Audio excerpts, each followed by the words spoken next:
The Eagle and Child, Episode 25. Mere Christianity, Book 3, Chapter 12, Faith.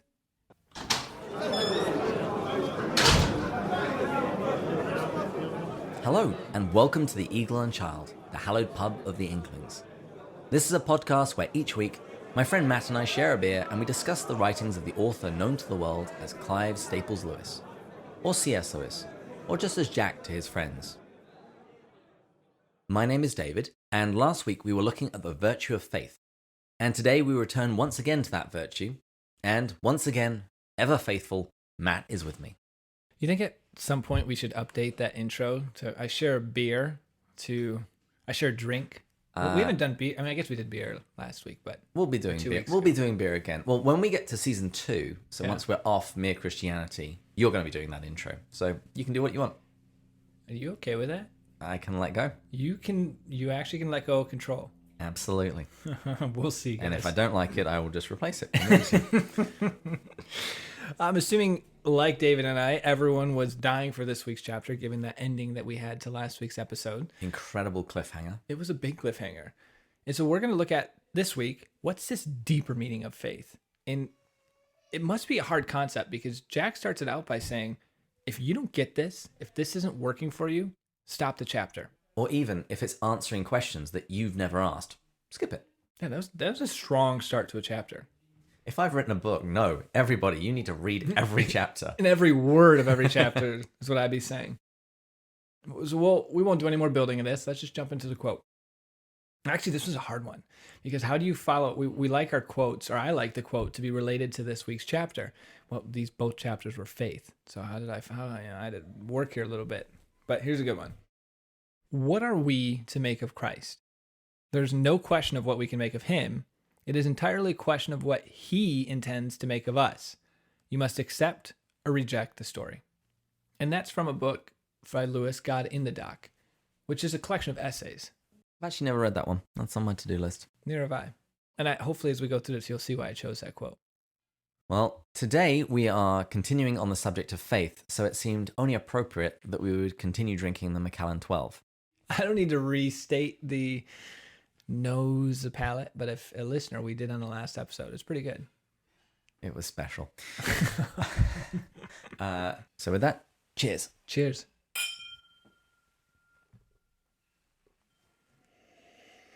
Oh, can you just smell that aroma again? We're not doing that again. Do you remember any of this stuff? Sure. Amber, strong legs. Look at the legs on that thing. Look at the legs on that thing.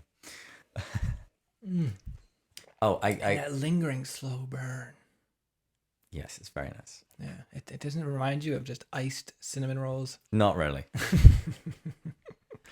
Actually, this week I had a joke. What does C.S. Lewis keep in the back of his wardrobe? None of your business. That's awful. Thank you. I was at a retreat the other week, and people were taking pictures of the group at the end. And somebody said, well, quick, we need to laugh. Somebody tell a dad joke. And everybody looked at me. Oh my goodness. That's the dad joke in its own right. That should have got everybody to laugh. You don't even have to say anything at that point. I'm unappreciated in my time. Okay, so we're returning to the subject of faith. And as Matt pointed out, Lewis says that if the reader here is encountering things that aren't useful or answering questions that they never asked, they should just feel free to skip it. I hope they never think that about our podcast. Yes, Lewis's disclaimer does not apply for this podcast. You cannot skip. That's like one of those disclaimers you see on news. Whatever said here on a news channel or a movie, whatever said here is not representative of the actual parent company. We do not endorse that statement. If you recall, in the previous chapter, Lewis spoke about one definition of faith, or one conception of faith. This idea, this virtue that we hold to the truth despite our changing moods and emotions. He then spent the rest of the chapter preparing us for this second kind of faith. He says that when we really try and live out the Christian life, when we really try and live out the virtues, when we try and live out Christian morality, the moral law, we fail. And miserably. Yeah, speak for yourself. I don't do too bad. And Lewis says that this other kind of faith arises in a man after he has tried his level best to practice the Christian virtues and found that he fails, and seen that even if he could, he would only be giving back to God what was already God's own. In other words, he discovers his bankruptcy. Which begs the question, what does God actually care about? We can't earn our way into heaven. We can't give him anything that's not already his. What does God want? It's a good question. What does God want? We can answer this. We have a lot of subscribers. In essence, this goes back to the concept of the heavenly and hellish creature. God doesn't care exactly about our actions. What he cares about are that we become creatures of a certain kind of quality. It's a very ontological view that we become these beings that love him, that want to be with him. That's what's most important to him, not necessarily our actions. Obviously, those aren't mutually exclusive. And they're clearly related. Yes. But yes, it's more about, have we become a creature that would even want heaven? Yes. And he just gives a little side point. He says, when we're in right relationship with God, we are naturally in right relationship with our fellow creatures, with our fellow man. Yeah, when you love your Lord your God with all your heart, mind, and soul, you're going to love people because that's who he loves. And the comparison he gives is the spokes of a wheel. He says if they're rightly fitted into the hub and the rim, then they're going to be in right positions relative to each other. And all of this requires discovering our spiritual bankruptcy. And I think this is what Jesus was thinking of when he begins the Beatitudes. Blessed are the poor in spirit. Basically, blessed are those who come to God knowing that they're spiritually bankrupt. They're coming as beggars, knowing that everything comes from him anyway. There is nothing that they can bring to the party. That's a beautiful way of looking at that. I've never heard it that way. It explains whether you're rich, whether you're poor, you need to be spiritually bankrupt. That also explains why it's hard for the rich to enter the kingdom of heaven. Because if you've achieved a ton in this world, you don't feel very bankrupt. I'm not referring to money bankruptcy. I'm just referring to you have a lot of confidence in your abilities. And so you're going to struggle with becoming spiritually bankrupt. And you're used to being able to solve problems with a checkbook or a credit card. Or just your brain. I mean, that's what gave you the ability to write the checkbook and use a credit card. You think your abilities are so great.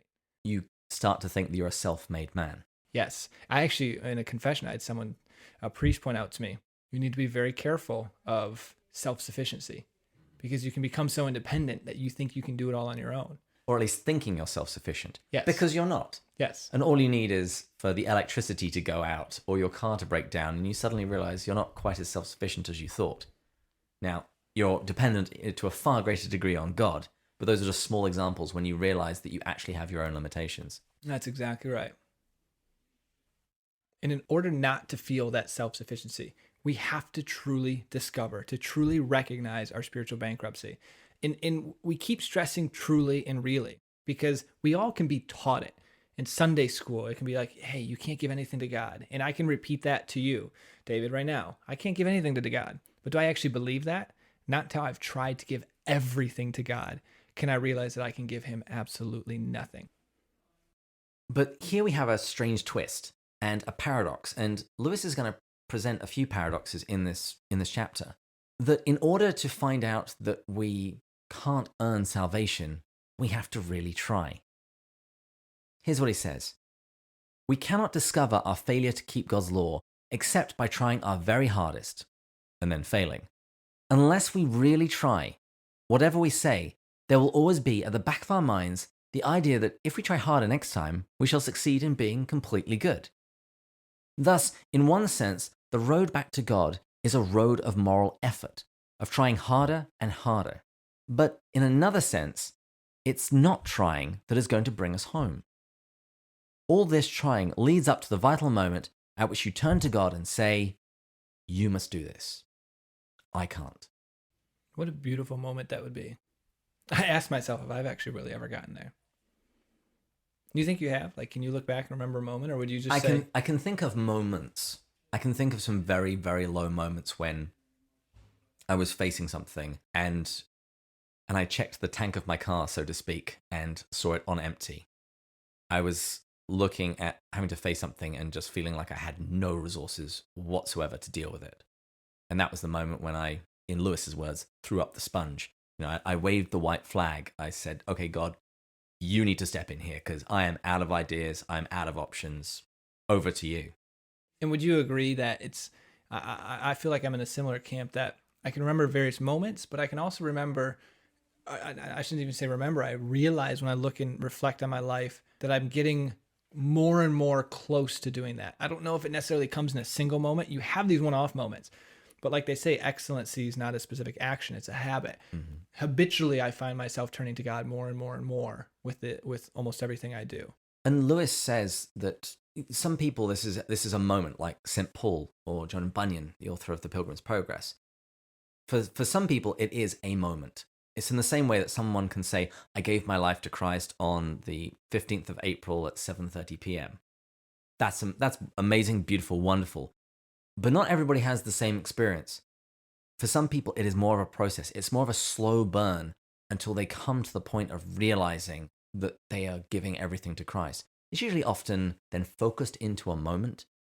For example, I could think of a few moments in my life where I've had that kind of experience when I have said, okay, God, I'm yours. It's interesting you bring that up, actually. It didn't dawn on me, which it probably should. I should reflect on it more. This is terrible for my spiritual journey. But it's Lent. It's a good time to do it. Yeah, it is. I actually do have a moment, more or less. But like you said, it's a slow burn to a moment. Mm-hmm. And then it's going to continue after it. But the most defining moment was at my first young adult retreat for I think it was a diocesan one, not a St. Bridget's one. And it was 2 hours of adoration with some beautiful background music and a chance to go to confession. I remember I had no desire to go to confession. I wasn't super Catholic at the time. I mean, like I love faith. I was digging into it. I went to a non-denominational church for a while. And I was sitting there in that moment on my knees, and I chose to go on the cement rather than on the pew things for when I'm kneeling, because I spent that month in Mother Teresa's place in India. And the sisters always were on their knees on cement. And I thought to myself, these people they're 60, 70, 80 years old, and they're on their knees. Old women are tougher than I am. They are. And so I was sitting there on my knees, and it was the theme of the retreat was surrender.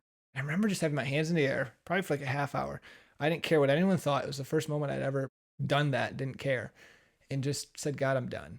Like, I've spent my whole life trying to find happiness, trying to find joy. And based on outside perceptions of what I've done and accomplished, I probably should have it. And I didn't. And so then I actually went to confession and broke down to the priest. And that was probably my moment. There's a Matthew West song that's got a phenomenal line in it.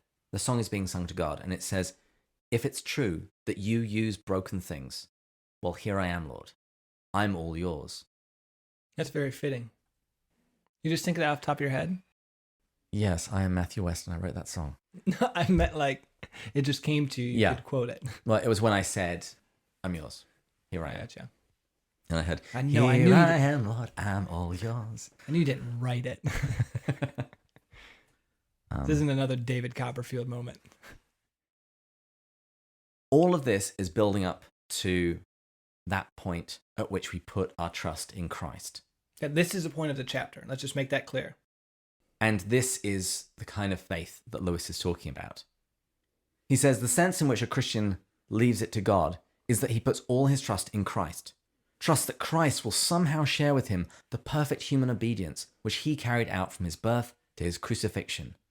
That Christ will make the man more like himself and, in a sense, make good his deficiencies.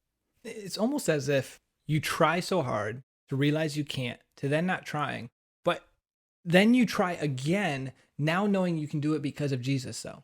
So it's not that you just quit trying. You try with a different perspective. Mm-hmm. That this will be done, not because of me, but because of Jesus Christ. Absolutely. And it's the best deal you'll ever get. This is the grand bargain. Yeah. Christ offers us something for nothing. He even offers everything for nothing. In that sense, the whole Christian life consists in accepting that very remarkable offer. In another paradox in this chapter, this requires obedience. This reminds me of Dietrich Bonhoeffer. He talks so much about obedience. Mm-hmm. And this is why Lewis says, there would be no sense in saying you trusted a person if you would not take his advice. Thus, if you have really handed yourself over to him, it must follow that you are trying to obey him, but trying in a new way, a less worried way, not doing these things in order to be saved, but because he has begun to save you already. Not hoping to get to heaven as a reward for your actions, but inevitably wanting to act in a certain way because a first faint gleam of heaven is already inside of you. Beautiful. For those of you who know Eastern spirituality, I'm talking about Eastern Christian spirituality, this is what we call theosis. And we're going to be digging into this and the entire idea of what it means to become a son of God in book 4. In this point right here, we need to stress this, at least for myself, and I think I speak for you, is why we do this. I can truly say, and I don't mean this in a prideful, arrogant way. The good kind of pride. I think it's a good kind of pride that I've dove in enough to faith and committed myself to it that I've actually gleaned the beauty of what that life can be like, that now I want to spread it to people. I've heard so many mistruths and misperceptions and misconceptions about Christianity that it breaks my heart, because there's such a beauty in it that I want to follow the teaching, not because I have to, but because I've glimpsed what my life will be like if I give it to this teaching.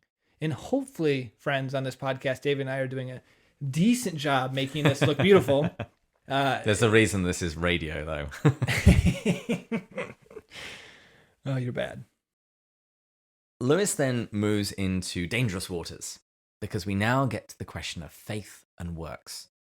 So historically in Christianity, this has been a very touchy issue. It was one of the central questions behind the Reformation. Sola fide, are we saved by faith alone? Where does works fit into that equation? Lewis, he goes a different route. He says, Christians have often disputed as to whether what leads the Christian home is good actions or faith in Christ.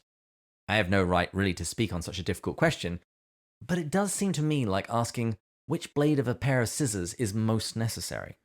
That's fantastic. Although every time I hear Lewis do, this is probably the 10th time he's done this in this book, I have no right to really speak on this. I always think, man, I think I have a right to speak on everything. Yeah.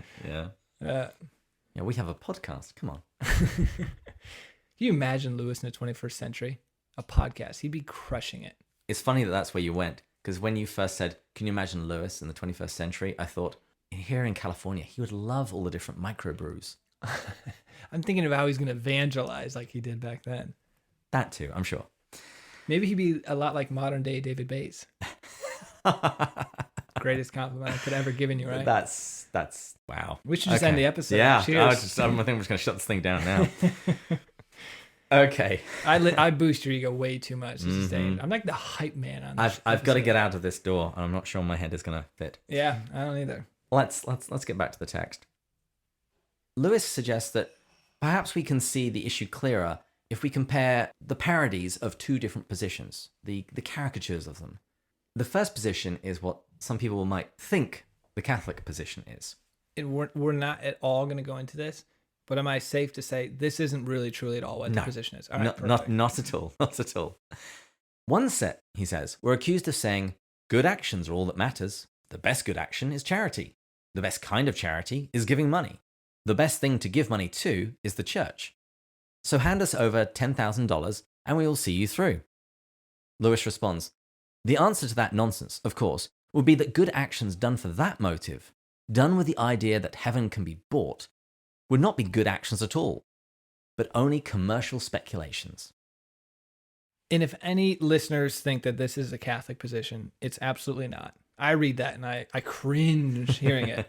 In the Council of Trent, particularly in the Catechism, clearly teach that we're saved by grace. Mm-hmm. So that was one parody. He then goes to the other one. Which we should probably start by saying this might not actually be the Protestant one either, because if Lewis got the Catholic one wrong, he could be getting the Protestant wrong. Well, it's a caricature, so it's not meant to be strictly accurate. The other set were accused of saying, faith is all that matters. Consequently, if you have faith, it doesn't matter what you do. Sin away, my lad, and have a good time, and Christ will see it makes no difference in the end. Lewis then responds to this by saying, the answer to that nonsense is that if what you call your faith in Christ does not involve taking the slightest notice of what he says, that is not faith at all. Not faith or trust in him, but only intellectual acceptance of some theory about him. Don't even the demons know that Jesus is the Son of God, but they don't get to heaven because there's more than just knowing he's the Son of God and saying he's the Son of God. And this says it right here. You should be accepting the teaching. That's trusting. Important. In trusting. I like that. And having the obedience of faith, as St. Paul describes it in the Epistle to the Romans. Yes. So we've now looked at two caricatures, two inaccurate representations at both extremes. So how can we find our middle course, find the accurate answer? And what a better place to get that accurate picture than through Scripture itself. And so this is from the New Testament book, the Epistle to the Philippians, which, am I correct, you've brought up before as one of your favorite books? It's my favorite book. Perfect.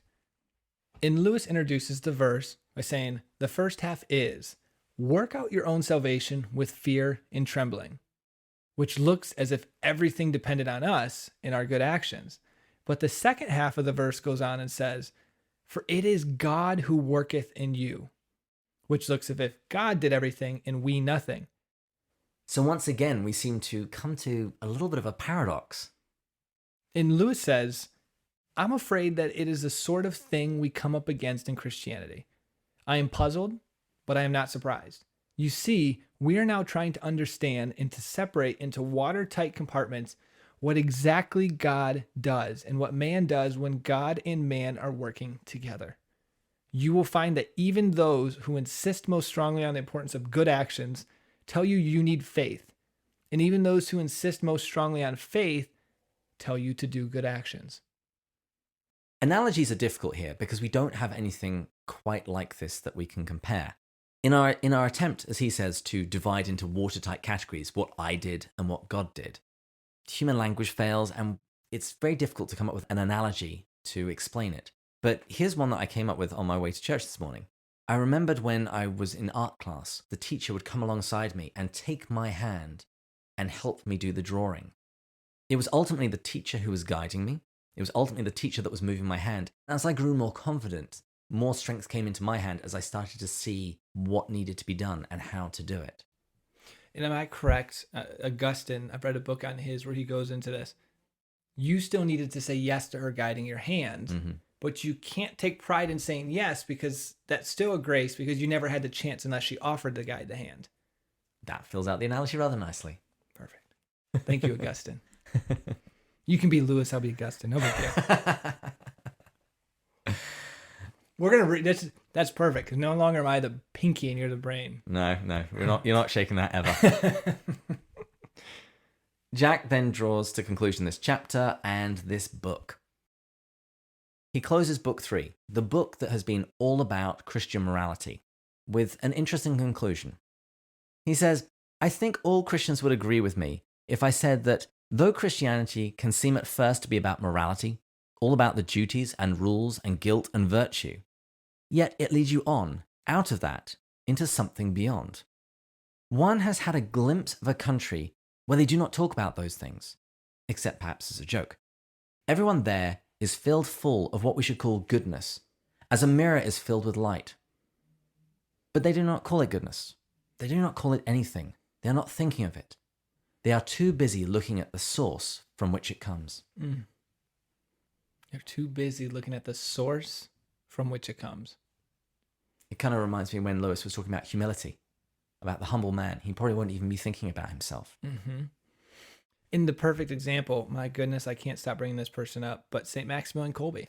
Actually, people writing about him said he seemed to always have time for you. And when he was there, you felt like you were the only person he was talking to. Even though this guy is trying to build this ministry that at one point sent, 1 million copies of a magazine or a newspaper out to individuals every month. But yet, you felt like you were the only person in the world with him. Well, I hear the bell for last call, and we're now done with book 3. As usual, the outline and links will be in the show notes. Feel free to contact us through restlesspilgrim.net, Twitter and Instagram. We're at Pints with Jack. And next week we'll have something a little different. You mean drink-wise? Maybe.